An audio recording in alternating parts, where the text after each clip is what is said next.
বিসর্জন দেখতে চাই। তাই আমাদের এই রথযাত্রা আমরা সকলকে আবারও অনেক অনেক ধন্যবাদ জানাই।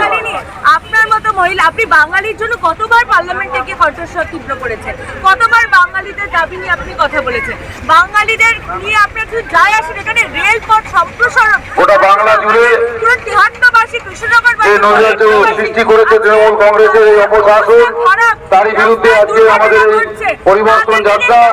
এই পরিবর্তন যাত্রা শুভ সূচনা হলো আজ। আমরা আজ থেকে রাজনীতি করবেন না, প্রতিজ্ঞাবদ্ধ আপনাদেরকে খুব ভালো রাখতে চাই। বাংলার মানুষ শুধু সময়ের অপেক্ষায়, যদি 48 ঘন্টায় নির্বাচন হয় তাহলে 200 পার করবে বিজেপি। এটা বাংলার মানুষ ভার্সেস তৃণমূল কংগ্রেস, এটা বিজেপি সিপিআইএম বা কংগ্রেসের লড়াই না, বাংলার মানুষ ভার্সেস তৃণমূল কংগ্রেস।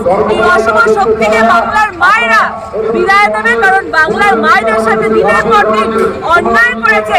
8টার পর মহিলা মুখ্যমন্ত্রী হয়ে বলেছে রাস্তায় বেরোতে না।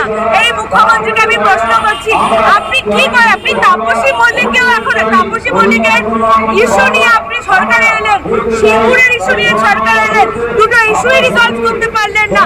শিল্পকে বাংলার বুক থেকে উৎখাত করে দিলেন, তারপর থেকে কোনো শিল্পপতি বাংলায় আসেনি।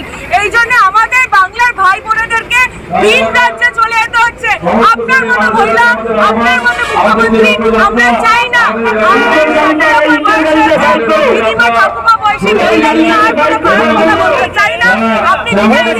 আপনি বিদায় নিন, বাংলার মানুষ বলে দিয়েছে এটা। Thank you ma'am.